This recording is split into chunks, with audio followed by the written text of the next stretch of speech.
Halo Kak Scale Up, hari ini kita kedatangan tamu luar biasa di podcast saya Scale Up Indonesia. Hari ini kita bersama Bu Febri Sofyan. Bu Febri, thank you banget udah mampir ke tempat kami. Dan hari ini nih kita undang Bu Febri karena beliau tuh adalah salah satu, mungkin kalau istilah dunia persilatan tuh udah maha suhu gitu ya di dunia keuangan gitu. Bu Febri udah pernah jadi CEO di beberapa perusahaan finansial ya Bu ya. Mungkin boleh cerita dikit Bu pengalaman Ibu di dunia keuangan, finansial, asuransi. Enggak. Sebenarnya bukan suhu nih, Ko Erwin cuma menyampaikan kalau suhu. Jadi intinya saya tuh udah hampir 20 tahun lebih di keuangan, di capital market, di perbankan, sama di insurance companies. Ya, jadi kalau orang bicara adalah financial planner, salah satunya saya sudah mengalami itu semua. Jadi kalau kita bicara keuangan ya komplit lah. Pernah di bank, pernah di asuransi, pernah di sekuritas, pernah di asset management. Yang paling lama di mana Bu? Basically saya di insurance. Di insurance ya? Insurance. Kenapa lama di insurance? Apa memang passionnya atau memang secara penghasilan lebih menarik atau gimana Bu? Kalau kita bicara keuangan, penghasilan semua kerja sama ya. Tapi kalau kenapa saya tertarik di insurance companies, karena saya tahu memang kita tuh butuh asuransi. Kenapa sih kita butuh asuransi? Karena kita tidak tahu gitu ya kapan terjadi resiko dengan kita. Resiko sakit, resiko kecelakaan, maaf dipanggil yang maha kuasa, itu resiko. Nah, salah satu kita bicara resiko ya ngomongnya asuransi. Ya, oke. Jadi sebenarnya asuransi itu adalah kayak kita punya jaminan gitu ya maksudnya ya. Ya.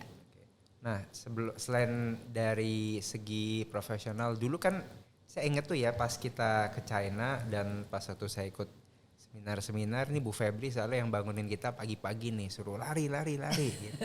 Nah, sekarang masih lari nggak Bu? Masih, alhamdulillah masih lari.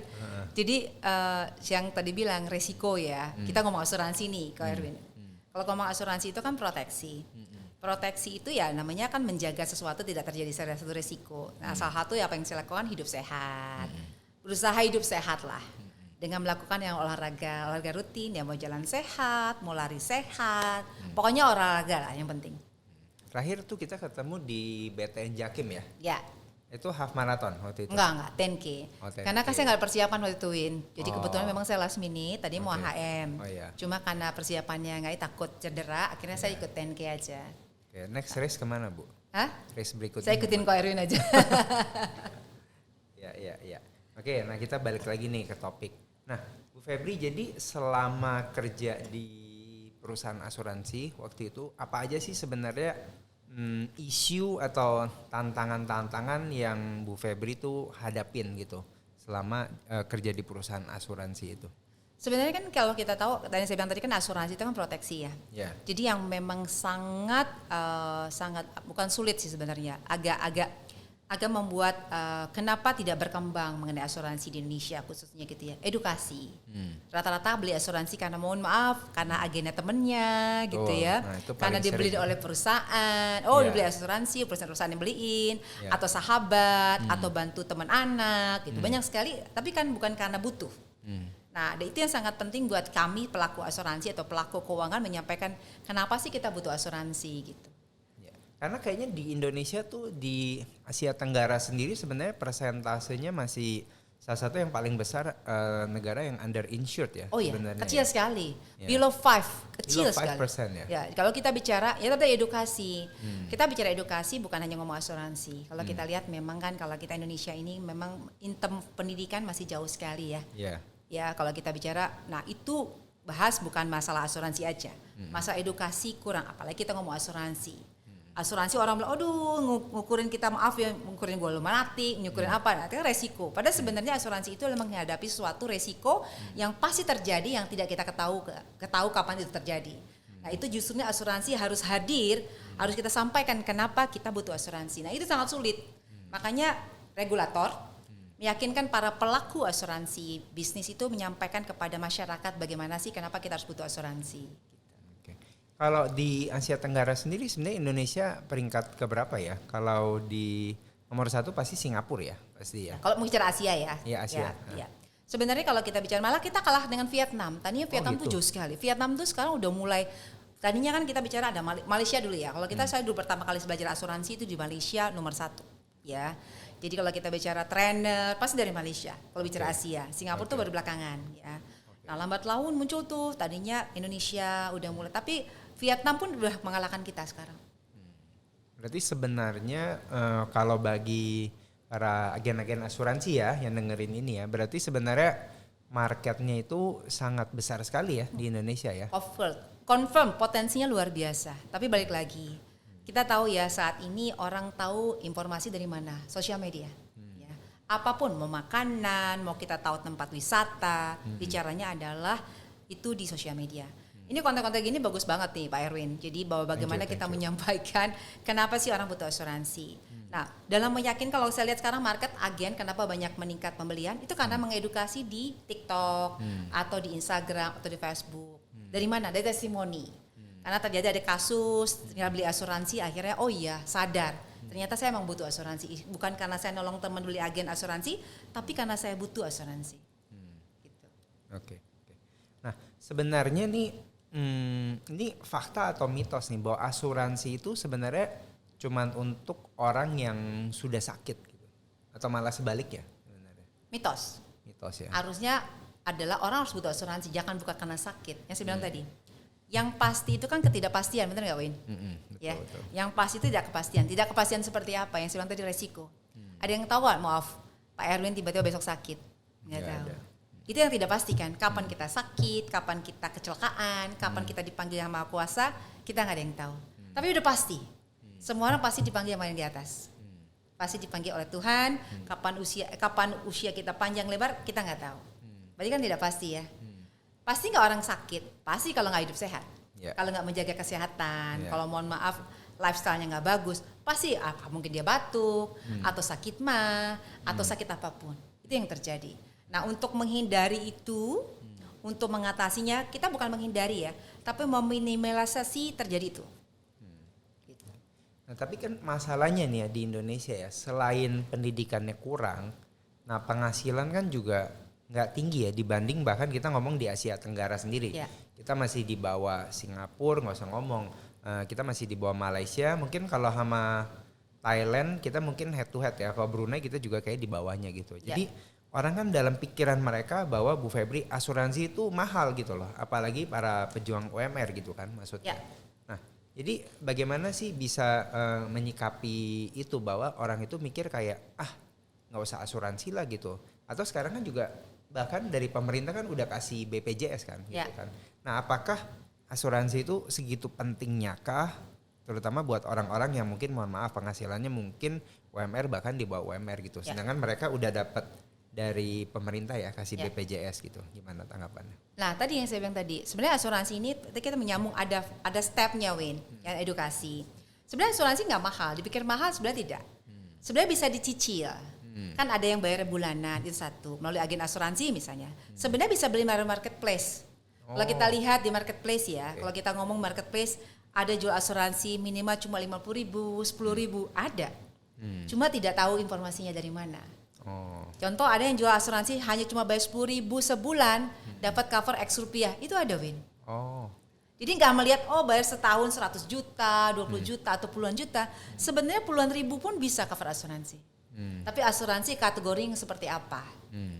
Kan ada asuransi tipenya kecelakaan, asuransi jiwa, asuransi kesehatan, atau asuransi yang sifatnya adalah ada investasi digabung dengan proteksi. Itu ada. Oke, itu unit link ya berarti ya. Bisa unit link, bisa endowment, tergantung. Jadi aku udah dijelasin di belakang endowment sebentar, cuman masih belum tahu ngerti. Siap.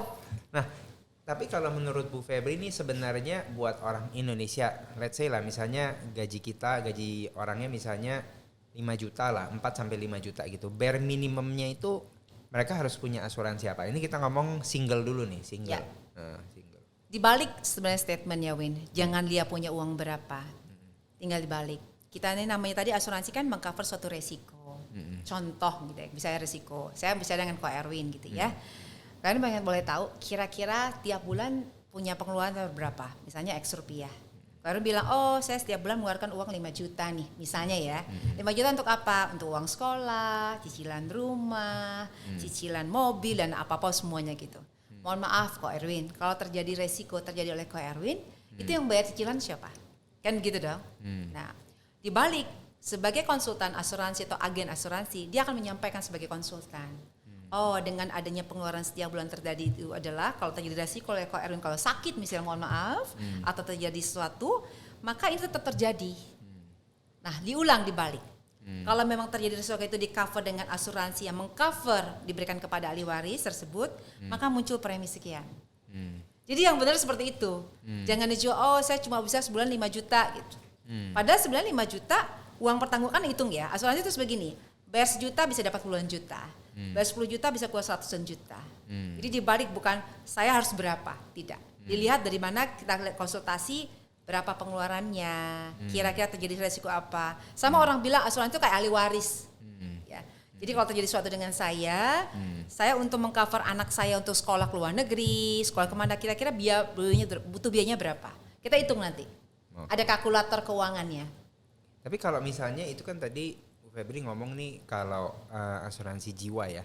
Tapi kalau asuransi kesehatan apakah cukup dengan BPJS saja gitu? Misalnya. Tergantung. Sebenarnya gini, asuransi kesehatan itu kan mengcover kalau kita masuk rumah sakit. Cukup BPJS. BPJS kan juga cukup bagus sekarang pelayanannya Win. Ya, ada kelas-kelasnya. Tergantung apakah seorang pasien tersebut atau yang tertanggung ini mungkin kalau untuk kelas yang 1 kamar kelas 2 merasa nggak nyaman. Kelas 3 nggak nyaman, kelas 1 tergantung. Cukup nggak cukup tergantung si tertanggungnya sendiri. Oke, berarti tergantung preferensinya Ya, ya? referensi yang membeli asuransinya. Nah, ini kan yang juga sering kejadian nih, kenapa banyak orang tuh komplain ke agen asuransi. Karena agen asuransi tuh sering ngomong bahwa ini asuransi ini kayak nabung aja gitu. Kayak nabung, kamu nabung bayar premi 10 tahun, udah gitu nanti uang kamu nggak hilang, terus setelah 10 tahun nanti dulu ya jualannya ya mereka ya kebanyakan. Nah abis itu setelah 10 tahun nanti uang kamu tambah banyak terus kamu di cover asuransi. Jadi kamu bayar X rupiah nanti kamu bisa dapat sekian X. Kalau kamu meninggal bahkan bisa dapat berapa X lagi gitu loh. Nah itu akhirnya kan kadang-kadang kan kita tadi udah ngobrol ya masalah hal ini kan nggak kejadian kadang-kadang kan gitu kan. Nah, itu karena mereka ambil produk yang namanya unit link ya gitu ya. Makanya ada mix up nih antara asuransi sebagai investasi dan asuransi sebagai proteksi. Nah bisa tolong bantu clearin gak nih? Soalnya kan banyak orang masyarakat di luar sono nih masih bingung kayaknya gitu loh. Jadi sebenarnya ini kita ambil asuransi nih sebenarnya kita nabung atau sebenarnya asuransi itu untuk proteksi, untuk cover risk ketika resiko itu bisa terjadi. Jadi baik lagi seperti statement saya tadi ya, Ko Erwin, bahwa asuransi itu kan sebenarnya proteksi ya.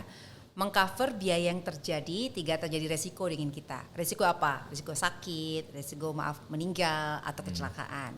Nah kalau kita bicara yang menawarkan, ada produk-produk banyak sekali di perusahaan asuransi ya. Tadi kayak unit link yang tadi Ko Erwin bilang, itu kan kombinasi antara asuransi dan investasi, proteksi dan investasi. Nah terjadi yang Ko Erwin tadi, saya nabung nih tiap bulan atau tiap tahun, tiap 3 bulan.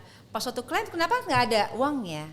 Kembali lagi tadi, waktu dia menyampaikan seorang agen konsultan asuransinya, dia berapa perbedaan antara investasi dan proteksinya.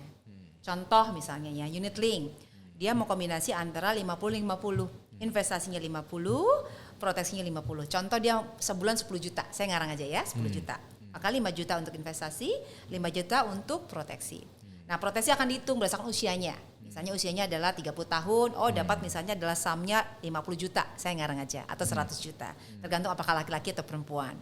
Kedua, waktu investasi dia akan tanya profilingnya Ko Erwin deh. Apakah orangnya high risk, low profile, atau medium dan sebagainya. Setelah ternyata high risk, dimasukinlah yang namanya ke produk underlying-nya saham. Ya. Kalau kita bicara saham, tergantung saham yang seperti apa.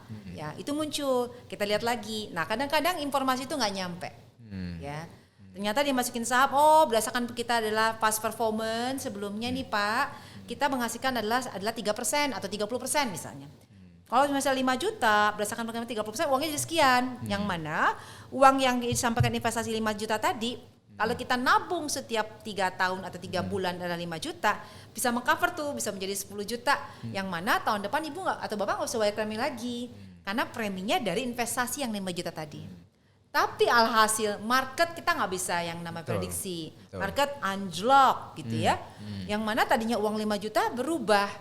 Selain ternyata dari investasi itu sendiri, ada biaya-biaya yang harus di cover. Biaya proteksi Biaya proteksi dan juga biaya yang namanya biaya investasi. Karena perusahaan asuransi akan alihkan ke yang namanya asset management. Oke. Nah itu harus disampaikan. Ada biaya-biaya namanya biaya akuisisi.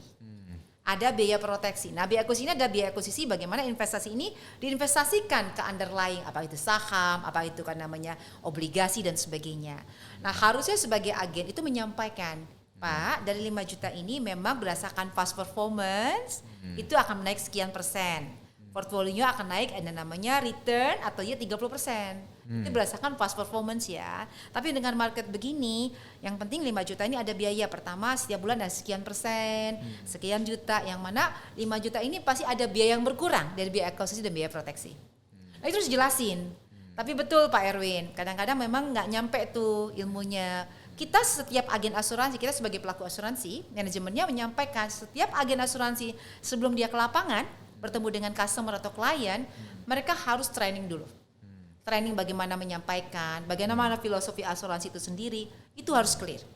Nggak boleh ke lapangan sebelum dia menjadi ahli dan paham bagaimana menyampaikan produk itu sendiri. Tapi mungkin kadang-kadang juga ada gap mungkin ya kalau dijelasin terlalu rinci, mohon maaf mungkin yang ditawarinnya mungkin secara financial knowledge mereka juga nggak nyampe gitu. Betul. Makanya mungkin dijelasinnya dengan cara yang sederhana karena orang Indonesia kan dulu suka nabung gitu ya lu nabung aja nanti kalau sakit ditanggung habis itu tetap dapat itunya ya. Nah jadi mungkin solusinya mungkin ya agen asuransi itu harus jelasin juga ya bahwa ini semua ilustrasi kan. Betul kan? Ilustrasi. Ini semua ilustrasi dan mungkin belum tentu ya terjadi gitu ya tapi intinya lebih bagus untuk punya asuransi ya. Nah kalau Bu Febri sendiri sebenarnya lebih saranin nih, kalau yang denger ini kan kebanyakan anak muda umur 25 sampai 35 ya. Cowok juga kebanyakan.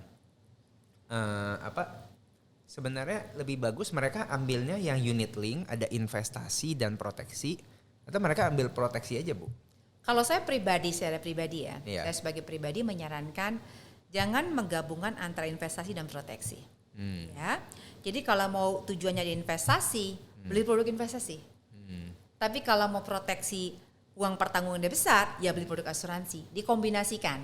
Jadi contoh misalnya beli produk asuransi itu adalah untuk asuransi jiwa sama produk investasinya. Silakan mau masuk ori, mau masuk obligasi, mau silakan. Atau beli bond bahkan atau mau beli juga yang namanya saham silakan.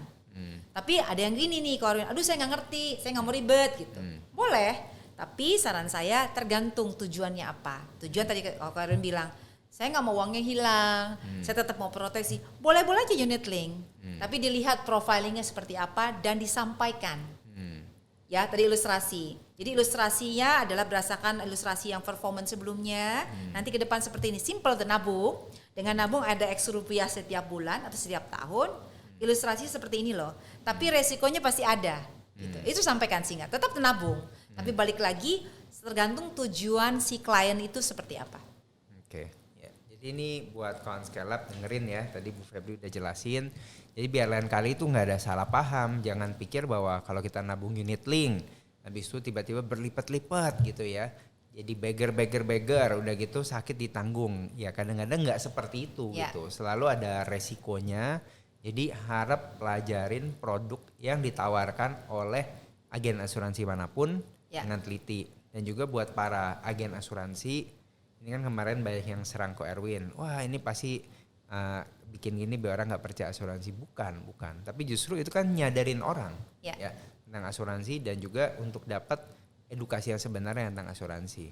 Nah Mbak Febri kemarin salah satu konten saya yang heboh ya karena saya ada bawa tentang salah satu perusahaan asuransi depannya M.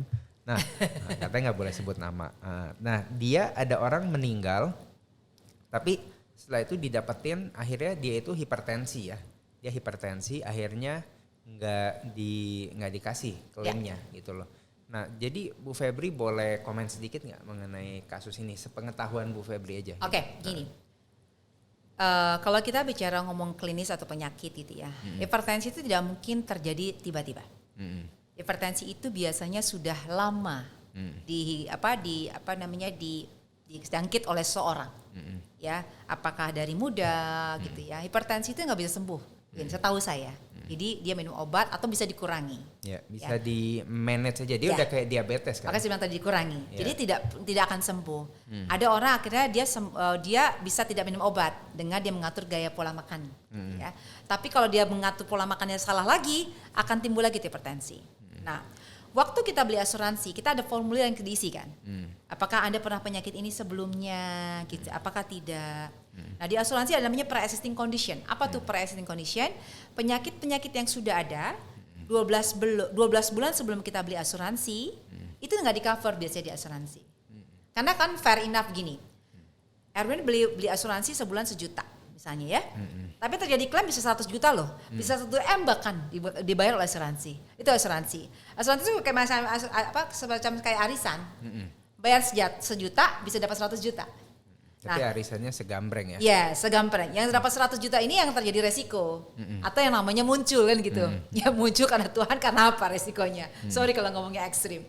Nah, balik lagi tadi, itu karena memang waktu itu dia tidak tulis apakah Anda penyakit ini. Jadi ada penyakit-penyakit yang kalau ditanya di formulir asuransi. Penyakit ini belum, kita bilang tidak. Waktu dia klaim terjadi, ternyata karena hipertensi. Dan waktu dia tulis dia bilang tidak. Oh, saya nggak tahu, nggak mungkin. Sama sakit jantung. Ya, sakit jantung itu, tapi saya nggak tahu. Kan dilihat, kalau sakit jantung dia pernah merasa sakit, dia ada konsumsi obat, itu tidak akan pernah diganti oleh asuransi. Kalau dia bilang oh tidak gitu, tadi dia pernah konsumsi obat pasti. Nah itu pernah terjadi salah satu di kliennya saya. Waktu itu dia bilang tidak, kami tidak pernah tahu sakit jantung. Cerita punya cerita, kita ada namanya analisa sebelum kita bayar klaim. Ya, ada masa leluang oleh asuransi untuk bayar klaim apa tidak. Dilihat investigasi, kita kerjasama dengan rumah sakit atau dokter yang merawat. Kalau kita lihat ternyata di sakit jantungnya seperti adalah jantung apa, itu kan lihat ternyata dia pernah mengalami sebelumnya dan dia tidak mengakui waktu dia ngisi asuransi. Itu kita nggak ganti. Jadi baik lagi, kalau mereka tidak jujur dengan waktu kita kasih pertanyaan, itu pasti confirm. Saya bukan membela asuransinya. Atau kebalik, dia nggak pernah tahu. Pernah nggak kita punya sakit jantung kita ganti? Kita ganti. Karena tiba-tiba dia kena heart attack. Tidak pernah konsumsi obat, tidak pernah konsul ke dokter, itu kemungkinan bisa kita ganti. Kan ada tuh yang tiba-tiba dia ternyata heart attack kata dokter. Pas lihat dari historicalnya tidak pernah ke rumah sakit dan sebagainya, itu kita ganti. Jadi pre-existing condition itu biasanya berapa lama? 12 bulan. Oh, jadi misalnya saya beli sekarang asuransinya. Kalau 12 bulan yang lalu saya pernah mengidap baik hipertensi, penyakit jantung, dan nantinya ke depannya saya meninggal gara-gara itu, berarti kemungkinan besar tidak diganti. Ya, ya tadi saya nyambung tadi pertanyaan saya ya. Bertanya, apakah 12 sebelumnya Anda pernah mengalami ini? Dia bilang tidak gitu. Terus kita tanya, apakah Anda mengkonsumsi obat? Berdasarkan penyakit yang pertama. Bilang tidak. Ya, ternyata dia pernah minum obat, itu pasti kita akan ganti. Tapi kalau dia penyakit yang ada 3 tahun yang lalu, tidak pernah konsumsi obat dan sebagainya, itu bisa kemungkinan kita ganti. Jadi 12 bulan sebelum dia beli produk asuransi.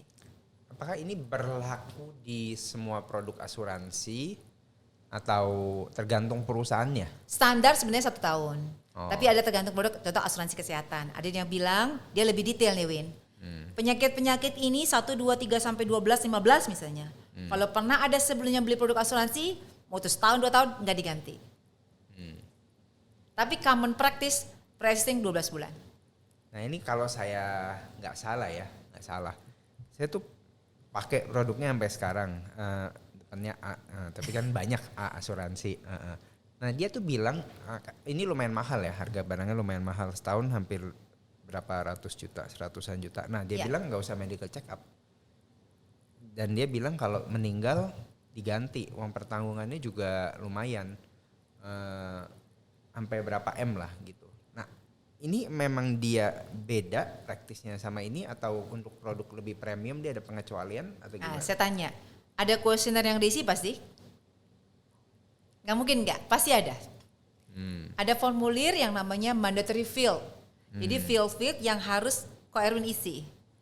Apakah pernah, memang tidak medical check. Jadi gini, Di asuransi ada certain limit, jadi batas minimum misalnya adalah certain uang pertanggungan misalnya X rupiah. Kalau terjadi resiko, itu adalah masih batas ditanggung asuransi. Yang mana tidak perlu medical check up, tapi ada yang namanya kuesioner yang harus tertanggung isi.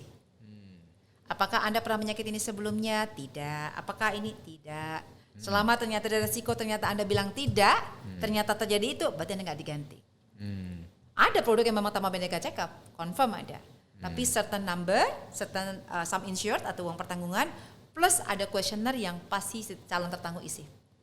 Oke, berarti intinya kawan scale up kalau kita mau pasti bahwa kita punya polis ya, itu ya pasti ditanggung oleh pihak asuransi. Pastikan bahwa kita isi semua data dengan benar ya. Betul, jujur dan benar. Ya jujur dan benar setahu-tahunya kita. Yes. Gitu.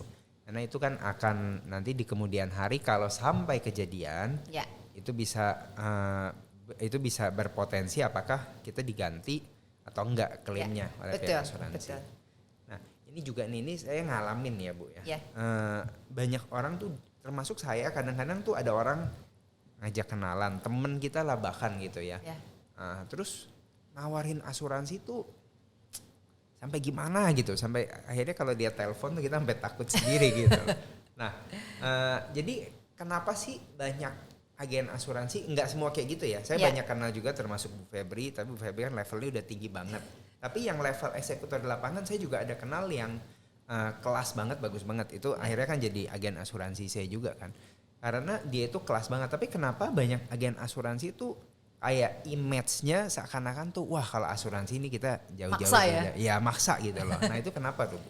Jadi balik lagi kepada orang oknumnya sih Pak Erwin ya. Jadi oknum sebenarnya gini, kami sebagai pelaku asuransi atau quote unquote manajemen asuransi nggak mengajarkan bagaimana orang gitu, tapi tergantung dari oknum atau pelakunya. Pertama mereka punya target tiap bulan. Kedua, mereka tuh nggak dapat yang namanya income salary tiap bulan. Jadi based on commission. Ya, jadi kalau jual produk X rupiah, dia akan dapat X komisi. Nah, itu yang membuat kadang-kadang oknum tadi karena dia berharap dapat komisi, dia akhirnya tolong dong, bantuin dong kok. Soalnya dapat target nih minimal goal 1 atau pecah telur kan begitu.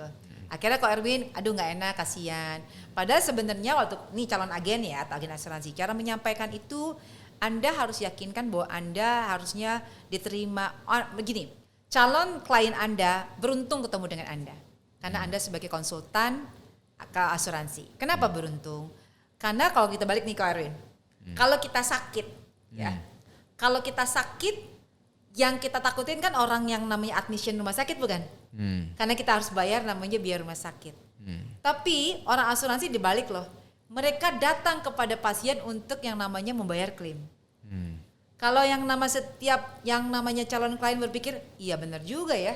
Yang kita takuti keluarga ke pasien atau kita pasien adalah bagaimana orang admission, Pak mohon izin, tolong ya untuk kita proses bayar dulu ya obatnya, untuk disuntikan atau diinfuskan kepada pasien.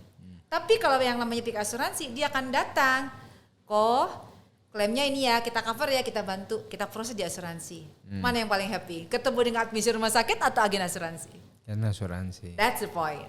Nah, cara kita menyampaikan bahwa harusnya para calon klien itu harus beruntung kaya atau teman-teman agen sebagai agen asuransi. Cara menyampaikan contoh misalnya. Contoh nih, saya ketemu Kak Erwin. Kak Erwin memang tanya apa kabar dan sebagainya. Bahkan saya senang sekali kalau Kak Erwin sudah punya asuransi. 1, 2, 3, 4 bahkan. Buat saya malah lebih untung, lebih mudah menjelaskan karena Kak Erwin sudah punya 4, 5 polis. Tapi pertanyaannya adalah, cukupkah polis yang udah Kak Erwin beli tersebut kalau terjadi maaf risiko, so para Erwin sebagai kepala rumah tangga, cukup nggak uang pertanggungan yang dibeli tadi itu untuk mengcover seluruh biaya-biaya yang ada saat ini kalau terjadi amit-amit terjadi risiko dari Kak Erwin? Dibalik misalnya, oh saya nih Bu, kalau terjadi suatu risiko saya kayaknya sebulan, maaf ya, misalnya kita ngomong jangan Kak Erwin deh, ada Bapak gitu ya, Bapak X, setelah kita sampaikan, saya sebulan tuh kira-kira 10 M lah pengeluaran saya. Kebayang nggak? 10 M itu terjadi resiko cicilan rumah, cicilan ini gitu ya, terjadi resiko kepada yang setiap bulan mengongkosi itu atau membiayai itu. Kalau kita punya 4 polis pasti ada uangnya 1 miliar uang pertanggungannya, ada 500 juta, nggak nyampe 10 miliar. Kekurangan itu apa? Dibeli oleh asuransi yang lain. Makanya sampaikan kalau kita bicara investasi, jangan beli satu produk dalam satu keranjang kan? Sama dengan Ko Erwin tadi punya produk yang tadi dari A, dari M, dari M, nggak apa-apa bagus. Justru sudah cukupkah polis-polis tersebut untuk mencukupi kebutuhan terjadi risiko oleh si tanggung tersebut? That's the key how to communicate with calon client. Nah, berarti itu dengar ya para agent asuransi. Jangan menjual produknya terlalu ekstrim ya. Betul. Kalau bisa tuh kita jual diri kita tapi secara soft selling ya. Betul. Kita harus ada di pihak calon klien kita. Betul.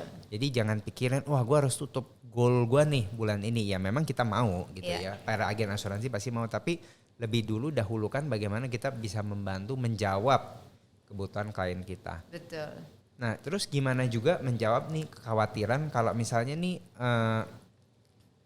klaimnya tuh ditolak gitu kan, ya yang tadi saya ngomong kan bahwa ada kasus-kasus kan bahwa klaim itu kan ditolak gitu kan. Jadi gimana para agen itu bisa tenangin, bisa yakinin calon klien mereka gitu. Oke. Jadi setiap agen itu sudah di edukasi nih Ko Erwin ya. Edukasi bagaimana waktu dia training. Biasanya saya bilang tadi dia tidak boleh ke lapangan ketemu dengan calon klien sebelum dia paham begitu produknya, bagaimana menjelaskan calon klien dan sebagainya.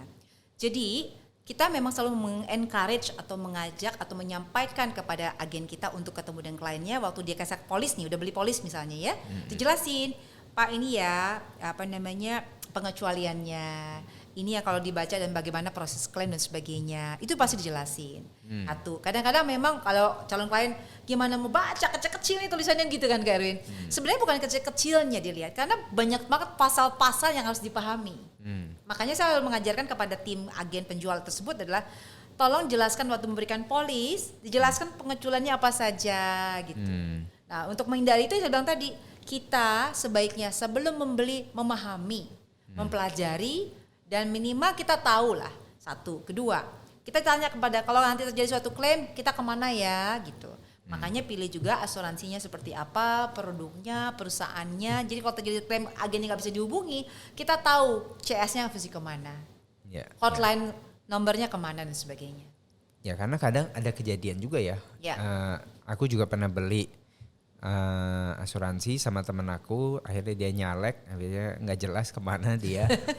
Akhirnya tapi karena saya tahu ya kita kan bisa cek dia punya telepon ke perusahaannya, tinggal sebutin itu. Jadi sebenarnya sebutin nomor polis kita mestinya nggak susah ya sebenarnya ya. Betul. Oke. Nah terus ini kan ada beberapa masalah yang lagi heboh juga di Indonesia. Yang ke satu tuh masalah dalam tahun ini dari tahun lalu itu kan ada inflasi premi asuransi ya Bu ya. Ya. Nah itu sebenarnya kenapa ya dan lumayan banyak ya, sampai berapa puluh persen ya kayaknya. Gini. Jadi memang kata kita bilang tadi ya, kan yang namanya asuransi konsepnya kan bayar 1 akan keluar 100, bayar 1 akan keluar 10. Jadi memang ini kalau kita bicara aktuari ya. Jadi kita waktu yang namanya aktuari ngitung produk asuransi, apakah itu produknya asuransi jiwa, asuransi kesehatan, asuransi kecelakaan atau asuransi manapun atau berjangka, itu dulu masih pakai yang namanya hitung-hitungan yang lama. Jadi contoh masih mengadakan analisa atau bicara forecast terjadi resiko pakai gaya lama, hitungan lama. Tapi kan dunia kan berubah, ya kayak tadi inflasi, kita produk manapun kan meningkat, ya ada pajak meningkat dan sebagainya. Malah isu makan katanya karena pajak ntar lagi 15% Irwin. Kita ngomong intermezzo ya. Sekarang kan 11%. Mau pindah negara. Nih ini intermezzo ya, siap-siap katanya pajak nih, semoga belum dipraktekkan di 15%. Nah, balik ke situ, kita masih mengandalkan hitungan lama. Nah otomatis kenapa orang kok premi asuransi sekarang mahal ya? Ya beli cabai aja kan naik terus harganya. Ini kan bicara adalah investasi jangka panjang, proteksi jangka panjang. Asuransi itu adalah proteksi jangka panjang. Ya saya bilang tadi, kan nggak bakal mungkin Win, orang yang namanya klaim bayar 1 juta, besok bisa klaim 100 juta loh. Boncos dong asuransinya, bener dong? Nah makanya yang saya bilang tadi semacam arisan, orang bayar 1 akan keluar 100, berdasarkan terjadi resiko baru keluar. Nah tapi kan yang keluar itu kan terjadi resiko, nggak semua orang resiko yang terjadi pada hari yang sama. Nah apa yang terjadi? Nah aktuari kita ada yang namanya asosiasi itu menghitung, nggak bisa nih kita hitung lama, makanya hitung dengan pakai hitungan yang lama. Mortalitasnya akan berbeda hitungannya. Makanya kita makanya preminya berubah sekarang. Lalu kita lihat dulu kalau kita bicara adalah analisa bond. Dulu bond kalau fixed income pendapatan tetap. Yield-nya berapa sih? Sempat dulu sampai 15%, 12%. Sekarang udah nggak bisa, Win. Yield-nya ada below 10%. Nah nggak bisa kita lakukan. Kalau saya jual produk yang zaman dulu misalnya. Saya buat produk kan jangka panjang, bayar sekarang, durasinya 25 tahun. Saya bisa menggunakan yang lama. Otomatis sebagai perusahaan asuransi harus bayar klaim dong kalau terjadi resiko. Nah untuk berikut ini lagi jadi berubah. Makanya kalau kita lihat premi itu berdasarkan usia. Makin meningkat usianya makin mahal preminya. Itu satu. Asuransi kesehatan. Pria akan lebih murah daripada wanita. Karena wanita itu tubuhnya lebih kompleks daripada pria. Jadi kalau asuransi jiwa laki-laki lebih mahal preminya daripada wanita. Tapi kalau asuransi kesehatan wanita lebih mahal daripada pria. Ini pria lebih gampang mati. Bukan. Jadi resikonya. Bukan resiko. Jadi ceritanya dulu ya asuransi, laki-laki itu lebih mobilitasnya lebih tinggi daripada wanita. Mobilitasnya lebih tinggi daripada pria. Tapi kalau kesehatan lebih kompleks tubuhnya. Kalau kita lihat cancer aja. CA-nya lebih banyak perempuan daripada laki-laki. Ya, markernya lebih rumit. Yes, markernya lebih rumit. Jadi ini harus dipahami nih, gitu. Nah, terus kalau beli asuransi gimana sih idenya atau misalnya ada ini enggak ada quote atau misalnya ada nasihat. Asuransi itu kan kalau asuransi kesehatan khususnya. Bisa bayarnya ada yang range usia 30 sampai 40, 40 50 berbeda atau yang tiap tahun berubah. Jadi tergantung asuransinya menghitungnya seperti apa, dapurnya aktuari. Kalau di bank tuh namanya treasury lah ya. Kalau di asuransi aktuarinya. Jadi itu kenapa ada pengaruh inflasi dan sebagainya, Win. Oke.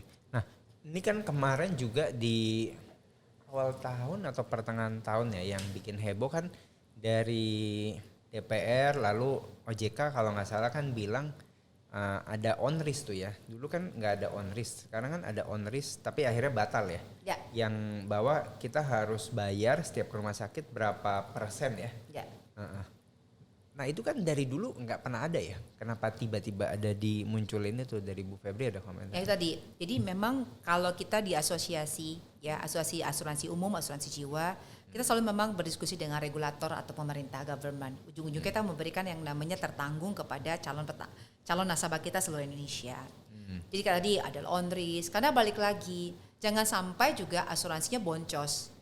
Contoh gitu ya, dengan ternyata dengan stunting, dengan banyak klaim, asuransi ini kan ada asuransi ini harus mengcover namanya reas, ya.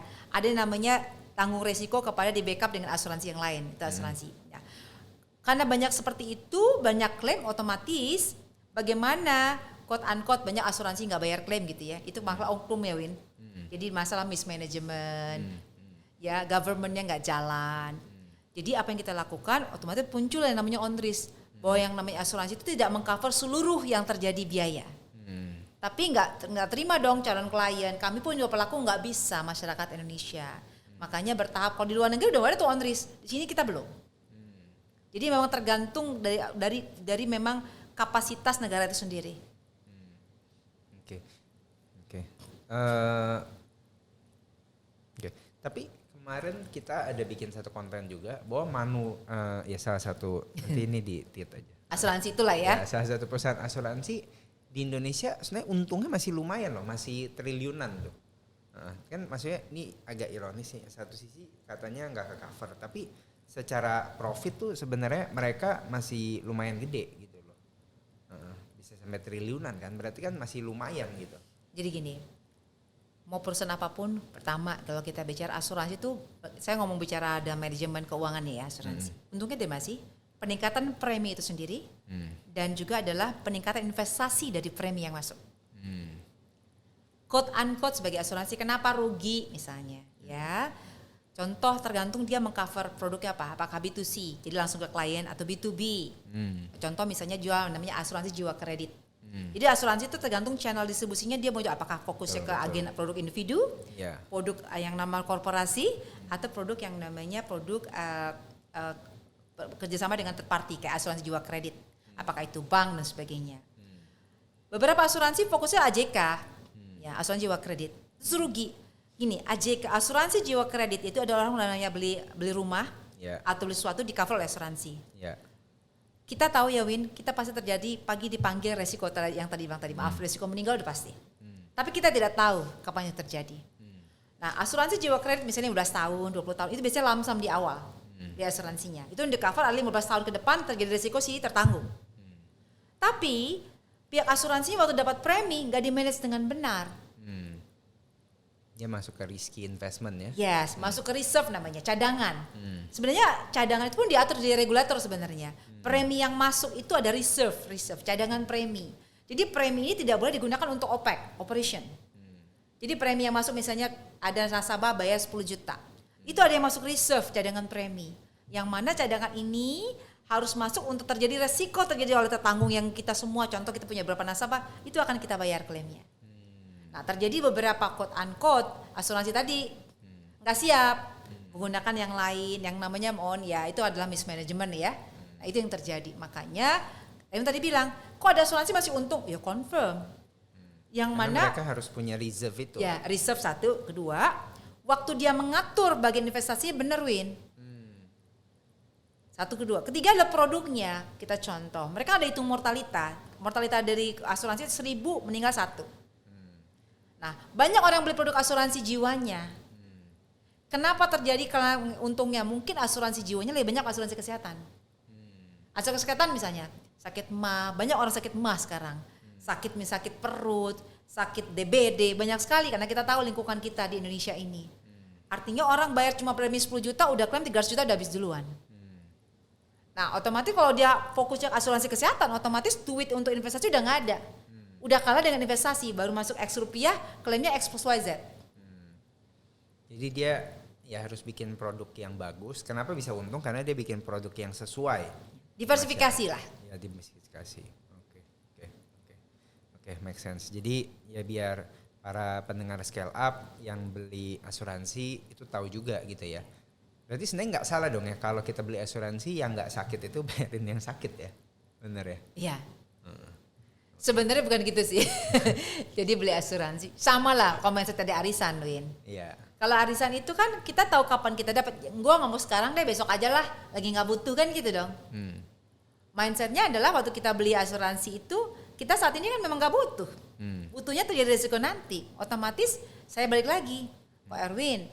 Kak Erwin kan sekarang bayar 1 juta, dapat yang namanya arisan kan dapatnya 100 juta. Karena akumulasi dong dengan beberapa orang. Sama. Kalau hari ini sekarang bayar 1 juta, ya namanya untuk nabung terjadi risiko nanti saya keluar ini kan nggak tahu berapa angkanya. Jangan mensupport orang yang sehat, enggak. Gini aja, saya bayar yang namanya asuransi nabung hari ini untuk mengcover resiko saya yang tidak pasti kapan itu terjadi. Satu, kedua mindsetnya adalah saya harus tahu kalau saya bayar 1 udah pasti klaim asuransi ada 100 X plus YZ. Tidak akan mungkin kalau kita nabung nih, kita bicara tabungan. Kalau Kak nabung tabungan, hanya 1 juta, administrasi X rupiah, pajak sekian, bunga cuma kecil sekali. Tapi kalau terjadi resiko maaf ya kalau sakit, keluar nggak uangnya 100 juta? Enggak. Di bank tidak akan begitu. Di investasi lain tidak begitu, tapi di asuransi, itu adalah konsep asuransi. Kita cuma bayar adalah X rupiah, keluarnya adalah X, A, K, L, sampai panjang. Karena tadi kayak arisan, nabungnya kecil, keluarnya besar. Jadi konsepnya saya harus tahu terjadi risiko saya tidak bisa kapan itu terjadi, tidak bisa hindari. Tapi saya tahu uangnya tidak akan mungkin kalau terjadi risiko saya bisa mengambil porsi-porsi uang saya yang lain. Contoh, saya nabung tiap bulan, investasi tiap bulan. Ini untuk sekolah anak saya nanti di S2 di mana, S1 di mana. Tapi terjadi risiko saya itu nggak boleh diambil dong. Siapa yang meng-cover? Asuransi. Nah, mungkin agak sedikit advice nih Win bagi mungkin para pemirsa atau yang di luar sana yang dengerin konten kita. Kalau punya uang misalnya 10 juta tiap bulan, harusnya dibalik mindsetnya. Invest dulu, baru bayar cicilan. Misalnya saya punya 10 juta, saya harus tanamkan di benak saya gaji saya cuma 8 juta, minimum. Yang 2 juta itu tadi, biaya asuransi, misalnya beli adalah reksadana, nabung. Supaya mengcover resiko yang tidak bisa kita hindari tadi. Orang dibalikan, bayar cicil motor, cicil rumah, bayar listrik, sekolah anak, nyisa baru. Padahal sebenarnya kalau kita tahu terjadi resiko tadi, dia setiap bulan mengeluarkan uang 8 juta loh. Benar gak yang saya bilang tadi? Dibalik. Oh berapa sih pengeluaran koin tiap bulan? Oh 8 juta. Itu yang di benak. Kalau terjadi satu resiko dengan saya, 8 juta itu tidak hilang. Tetap bayar cicilan ini, cicilan sana, di cover dari asuransi. Karena saya nabung 100.000 setiap bulan, 1 juta tiap bulan, terjadi resiko tadi itu tetap di cover. Tidak mengurangi manfaat yang biasa saya lakukan tiap bulan. Oke. Nah, itu dengar ya kawan Scale Up. Jadi harus prioritaskan investasi dan salah satunya adalah ya asuransi ya sebagai proteksi apabila terjadi hal yang nggak diinginkan. Minimal 20%. Minimal 20%. Oke. Nah, jadi asuransi yang Bu Febri rekomendasi itu minimal apa? Asuransi jiwa atau asuransi kesehatan atau asuransi apa? Kalau buat orang yang bisa gaji 10 juta lah gitu. Kalau gini, yang pasti resiko terjadi apa? Maaf yang meninggal ya. Jiwa, satu. Kita tidak bisa hindari itu. Kita tidak tahu waktunya. Tapi kalau sakit bisa kita minimalisasi dengan gaya hidup sehat. Kecelakaan dengan berhati-hati. Tidak ugal-ugalan naik motor, tidak ngebut-ngebutan naik mobil begitu kan? Kita bisa. Tapi kalau yang namanya risiko yang tadi yang pertama itu nggak bisa dihindari. Artinya asuransi jiwa dong. Nah, kenapa sih butuh asuransi jiwa? Buat yang udah berkeluarga ya mungkin ya. Buat pribadi juga sama. Contoh mohon maaf, belum keluarga. Saya bujangan. Tapi saya punya nyicil rumah, nyicil listrik tiap bulan. Saya masih bantu orang tua saya. Orang tua saya tidak bekerja lagi. Jadi saya adalah yang mencari nafkah untuk bantu keluarga saya di rumah. Terjadi resiko dengan saya, siapa yang tadi bayar listrik orang tua saya? Siapa yang bayar listrik? Siapa yang bayar cicil motor yang pada motor yang saya yang pakai? Siapa menurut Ko Irwin? Nggak ada. So artinya kalau terjadi resiko dengan saya, minimal saya tidak memberikan beban kepada keluarga saya. Oke. Nah, ini ada satu kasus juga nih, Bu Febri, yang menarik. Di Sumatera Utara ada satu, ini dosen hukum ya. Nah, jadi notaris kalau nggak salah. Nah, jadi kasusnya dia beliin asuransi buat suaminya ya. Dia beliin asuransi buat suaminya. Ini udah kayak di film-film Hong Kong gitu. Dia jadi beliin asuransi buat suaminya. Akhirnya suaminya meninggal, dia klaim 500 juta. Nah, tapi abis itu baru ketahuan ternyata ini direkayasa sama si dosen ini gitu loh. Dan akhirnya dibatalin tuh gitu. Komentar dari Bu Febri apakah banyak gak sih penyalahgunaan asuransi ini seperti ini di Indonesia? Banyak. Malah itu terjadi klaim, beberapa klaim itu di perusahaan asuransi saya dulu. Oh ya? Terjadi. Jadi ini terjadi di luar Pulau Jawa. Ya, jadi itu terjadi di perusahaan saya tempat saya bekerja. Klaimnya istrinya yang bunuh suaminya. Tapi kita selalu curiga, gini, kalau pihak asuransi waktu dia membayar klaim ada yang namanya masa tenggang untuk bayar klaim, ya itu sampai setahun atau 2 tahun. Kita lihat, kalau kita merasa ada sesuatu yang memang tidak yakin kita bayar, kita akan cek dari dokumentasinya, laporan polisi, dan kita tuh ada yang namanya asosiasi, kita pasti tahu aja. Jadi selama ini, so far klaim kalau memang terjadi itu adalah quote unquote penyalahgunaan, pasti kita nggak ganti. Karena itu pasti ketahuan ya? Pasti ketahuan. Termasuk asuransi kesehatan. Contoh misalnya. Kita pernah ada satu klien kita, dia memang sengaja udah bayar klaim ini. Gini, asuransi itu bukan cari untung ya, Ko Erwin ya. Misalnya saya bayar asuransi ini saya dapat untung, nggak bisa. Konsep asuransi kesehatan melengkapi kekurangan biaya yang belum di cover.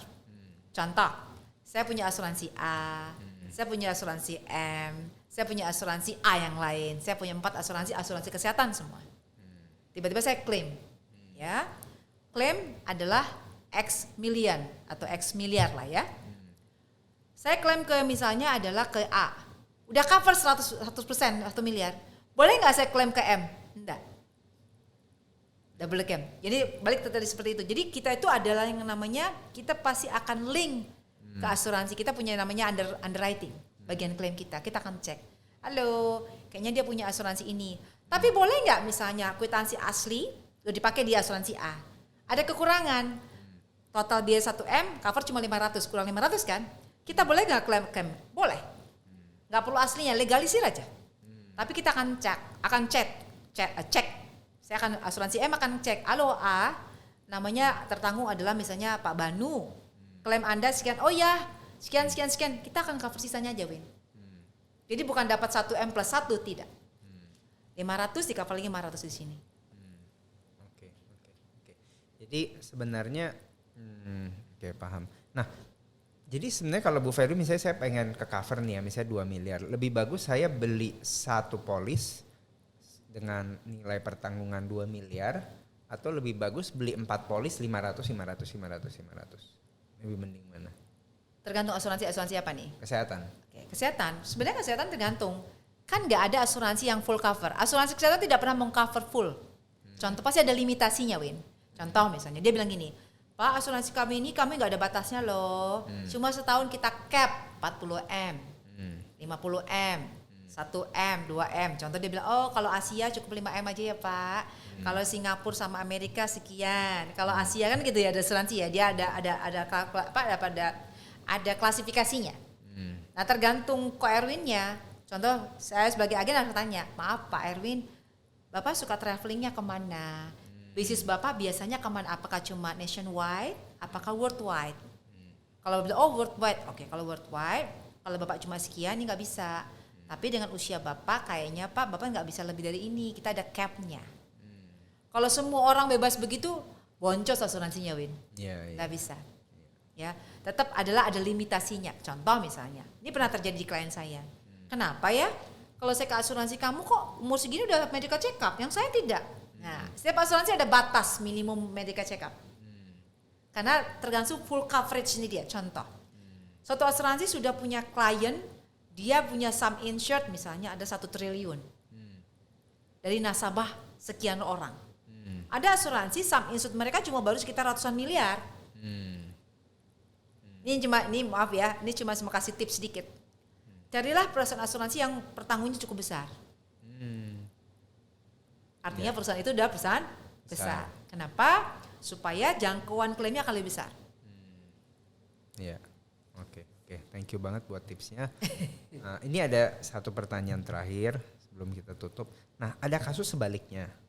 Jadi ada ibu, dia kan pengen kumpulin biaya buat anaknya. Nah ini kebalikannya nih, dia beli asuransi buat dirinya sendiri. Lalu karena dia mau kumpulin misalnya 1 miliar, dia udah pikirin buat anaknya ya. Ini single parents buat anaknya. Lalu akhirnya dia udah beli, gak berapa lama dia bunuh diri. Dengan harapan anaknya bisa klaim. Dan akhirnya bisa buat biayain anaknya gitu. Nah pertanyaan aku sebenarnya, ini aku lupa akhirnya dikeluarin atau enggak. Tapi sebenarnya apakah kalau saya beli asuransi buat anak saya dan saya bunuh diri, sebenarnya diganti nggak sih? Dikeluarin nggak tuh Bu Febri? Sorry pertanyaan, saya klarifikasi. Ya. Saya sebagai orang tua beli produk untuk anaknya. Nggak, beli buat saya. Oh tapi saya. Ahli warisnya anaknya. Tapi saya bunuh diri supaya.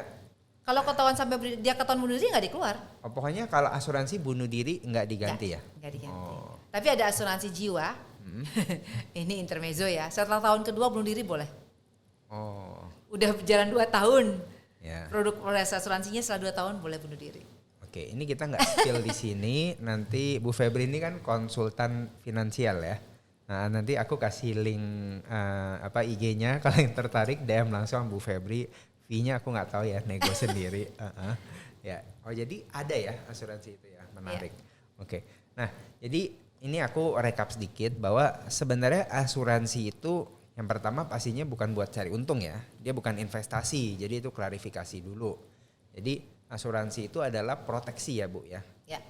Terhadap resiko-resiko yang nantinya akan kita hadapin. Ya. Baik itu resiko kesehatan, resiko kalau kita meninggal tetap ada income atau lump sum buat orang keluarga yang kita tinggalkan. Ya. Atau kalau kita beli asuransi mobil atau gedung untuk cover resiko kalau kebakaran, kecelakaan ya. Jadi itu poinnya asuransi. Lalu asuransi itu sebenarnya kita harus prioritaskan. Ya. Ya, jadi bukannya udah cicil baru kita beli asuransi. Dan mungkin ini supaya klarifikasi juga konten-konten saya yang heboh bahwa sebenarnya kenapa asuransi itu approve klaim atau enggak, itu intinya adalah ketika kita buka polis ya, ketika isi polis, beli polis, itu kita harus jawab semua pertanyaan dengan jujur ya. Ya, jujur dan benar. Jujur dan benar, ya, jujur dan benar. Nah, terus juga yang ini buat yang beli asuransi, buat agen asuransi pastikan apa Bu Febri yang kasih deh. Satu sebenarnya, bagaimana kita meyakinkan kepada calon klien buat agen ya. Kalau Anda cinta sama keluarga Anda dan diri Anda, berarti Anda butuh asuransi. Itu clue-nya. Cinta sama diri Anda dan keluarga Anda, pasti Anda butuh asuransi. Lebih detailnya kita nanti panjang ke episode berikutnya, Rin. Oke, sip. Nanti ada podcastnya Bu Febri juga ya? Ya. Namanya apa Bu? Boleh spill atau nanti? Kalau Anda pengen tahu apa itu namanya RSJ, apa tuh RSJ? Tunggu tanggal mainnya di podcastnya saya, RSJ, Relung Suara Jiwa. Oke. Ya, itu jadi hari ini pembahasan podcast mengenai asuransi dengan Bu Febri Sofyan. Kalian yakin kalian bakal belajar banyak. Nantikan podcast berikutnya. Sekian dari Koerin. Salam cuan.